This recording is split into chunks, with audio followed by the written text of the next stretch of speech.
মানুষ অক্সিজেন ছাড়া বাঁচতে পারে না, আর এই অক্সিজেনের উৎস হলো গাছগাছালি। তাই আমাদের এই পৃথিবীতে বেঁচে থাকার জন্য গাছ অত্যন্ত প্রয়োজনীয় একটি বস্তু। আর এই জন্যই বলা হয় গাছ লাগান জীবন বাঁচান বা পরিবেশ বাঁচান। মূলত আসল স্লোগানটি হলো গাছ লাগান পরিবেশ বাঁচান। গাছ পরিবেশের সাথে সাথে আমাদের জীবনকেও রক্ষা করছে। তাহলে এবার মূল ঘটনায় আসা যাক। আমাদের পৃথিবীতে হাজার হাজার ধরনের গাছগাছালি রয়েছে। হতে পারে আপনি এর মধ্যে কিছু গাছকে চিনেন, এবং কি এটাও হতে পারে কিছু গাছের নাম আপনি কখনোই শুনেননি। তাছাড়া দর্শক, গাছকে নিয়ে মানুষ নানা রকম ভিডিও বানিয়ে থাকে। তার মধ্যে কিছু কিছু ইউটিউবার রয়েছে যারা এই গাছকে মাংসাশী হিসেবে তুলনা করেছে। এটা কি হলো? আসলে এগুলি একদমই গাঁজাখুরি কথা। এই ব্যাপারে আমরা আমাদের নেক্সট ভিডিওতে অবশ্যই কথা বলবো। তাই আজকের ভিডিওতে আমরা দেখব 5টি অদ্ভুত ধরনের গাছ যেগুলির নাম হয়তো আপনি কখনোই শুনেননি। তাহলে ভিডিও শুরু করা যাক। আপনাদেরকে আবারও স্বাগতম রহস্যের জালের একটি নতুন ভিডিওতে। Number 5, Titan arum. এটাকে বেশিরভাগ মানুষই লাস্ট ফুল বা লাস্ট ক্রাশ নামে চিনে। এটি শুধুমাত্র মালয়েশিয়া এবং ইন্দোনেশিয়ার ফরেস্টে দেখা যায়। এই গাছ থেকে এক ধরনের আলাদা একটা গন্ধ বের হয় যেটি খুবই বিশ্রী। এর চেয়েও চমকে দেওয়া বিষয় হলো এই গাছটি যখন পচে যায় তখন এর থেকে যে গন্ধটা বের হয় সেই গন্ধটি প্রায় মানুষের দেহ পচে যাওয়ার পরে যে গন্ধটা বের হয় ওই রকম, বা সহজে যদি বলতে চাই তাহলে লাশের গন্ধের মতো। তবে এই গাছের ফুলটি মাত্র কিছু ঘন্টার জন্য ফুলে, এবং কি এটির এই বিশ্রী গন্ধের কারণে পোকামাকড় এটির দিকে বেশি আকৃষ্ট হয়। আর এই গাছের ফুলগুলি সাধারণত 7 থেকে 10 বছর পর পর, তাও মাত্র কিছুক্ষণের জন্য ফুটে ওঠে। তবে এই গাছের ফুল যখন ফুটে তখন সবাই অবাক হয়ে যায়, কেননা এই গাছের ফুলগুলি 8 থেকে 10 ফুটের মতো হয়ে থাকে। এত বড় লম্বা ফুল অন্য কোনো গাছেই নেই, যা দেখতে অনেক সুন্দর লাগে, কিন্তু সবার কপালে ফুলটি জুটে না। আর এই ফুলটি যখন ফুটে তখন অনেক দূর দূরান্ত থেকে মানুষ আসার চেষ্টা করে এই ফুলটিকে দেখার জন্য। Number 4, dragon tree. দর্শক, আপনারা এখন নিশ্চয়ই ভাবতেছেন যে ড্রাগনের মতো একটা গাছ।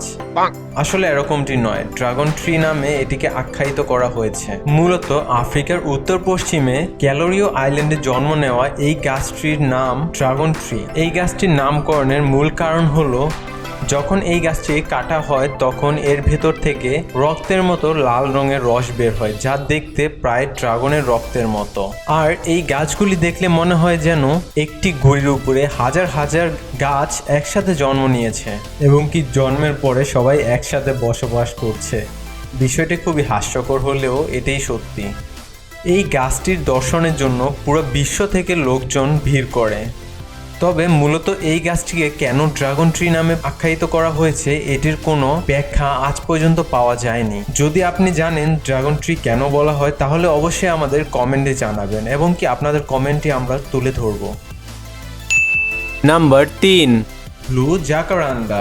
জাকারান্ডা মিমোসিফিলিয়া একটি দক্ষিণ আমেরিকার স্থানীয় এক উষ্ণমণ্ডলীয় গাছ, যা আকর্ষণীয় এবং দীর্ঘস্থায়ী ভায়োলেট রঙের ফুলের কারণে অন্যত্র ব্যাপকভাবে রোপণ করা হয়। আবার এটিকে অনেকেই চিনে নীল জাকারান্ডা, কালো পাউ বা ফ্যান ট্রি নামে, কিন্তু আমরা ঘাটাঘাটি করে দেখতে পেয়েছি পুরনো উৎসগুলি এটিকে যে আকুটিফোলিয়া বলে। তবে এটি আজকাল সাধারণত যে মোমোসিফোলিয়া হিসেবে শ্রেণীবদ্ধ হয়েছে। বৈজ্ঞানিক ব্যবহারে জাকারান্ডা নামটি জাকারান্ডা জিনাসকে বোঝায়, যার আরও অনেক সদস্য রয়েছে। তবে উদ্যান এবং কি মানুষের মুখে যে ভাষাটি রয়েছে সেটিতে বোঝা যায় এটির নাম হলো নীল জাকারান্ডা। এই গাছগুলোর ম্যাক্সিমাম উচ্চতা হয়ে থাকে 66 ফিট। এই গাছগুলো জন্মানোর জন্য কোনো নির্দিষ্ট জায়গা বা স্থানের প্রয়োজন হয় না, যে কোনো স্থানে এটি জন্মাতে পারে। তাছাড়া সাউথ আফ্রিকাকে এক হিসেবে জাকারান্ডা সিটি হিসেবে আখ্যায়িত করা হয়েছে, কেননা সাউথ আফ্রিকায় প্রায় 7000 জাকারান্ডা লাগানো হয়েছে। নাম্বার 2, নাম্বার 2 রয়েছে রেইনবো ইউক্লিপটাস। বর্তমানে রেইনবো ইউক্লিপটাস বিলুপ্তর দিকে। এটি এক প্রজাতির লম্বা গাছ যা সাধারণত রেইনবো ইউক্লিপটাস নামে পরিচিত। এটি সাধারণত ফিলিপাইন, ইন্দোনেশিয়া ও পাপুয়া নিউ গিনিতে দেখা যায়। এটি কেবলমাত্র ইউক্যালিপটাস প্রজাতি যা সাধারণত রেইনবো ফরেস্টে দেখা যায়। এটির প্রাকৃতিক পরিসীমা উত্তর গোলার্ধে প্রসারিত এবং অস্ট্রেলিয়ায় ঘটে না এমন 7 শতাধিকের মধ্যে কেবলমাত্র 4টি ইউক্যালিপটাস প্রজাতির মধ্যে একটি। এই গাছটির বহু রঙের ছাল দ্বারা চিহ্নিত করা হয়। এই গাছের রঙগুলো দেখতে প্রায় রংধনুর 7 রঙের মতো। এই কারণে এই গাছের নাম দেওয়া হয়েছে রেইনবো ইউক্যালিপটাস।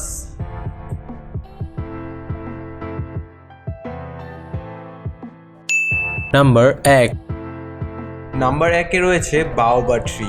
মূলত বাওবা গাছগুলো খুব মজবুত প্রকৃতির হয়ে থাকে। এই গাছগুলো আফ্রিকার মাডাগাস্কার ভূমিতে পাওয়া যায়। এই গাছ প্রায় 30 মিটার লম্বা এবং 12 মিটার চওড়া হয়ে থাকে। এই গাছটি দেখলে আসলে যে কেউ আশ্চর্য হয়ে যায়। এই গাছটির বিশেষত্ব হচ্ছে গাছটি দেখতে পুরোই উল্টো। আসলে এই গাছটি যখন আপনি দেখবেন তখন আপনার মনে হবে এই গাছটি উল্টানো। যেমনটা মনে হয় গাছের উপরের অংশ নিচে রেখেছে এবং কি নিচের যে অংশটি রয়েছে সেটি উপরে রেখেছে। এই গাছটিতে বছরে 6 মাস পাতা থাকে এবং কি বাকি 6 মাস দেখতে পুরোই মৃত গাছের মতো মনে হয়। আফ্রিকার এই গাছটিকে দ্য ওয়ার্ল্ড ট্রি প্রদান করেছে এবং কি সেই সাথে গাছটির অনেক যত্ন করা হয়।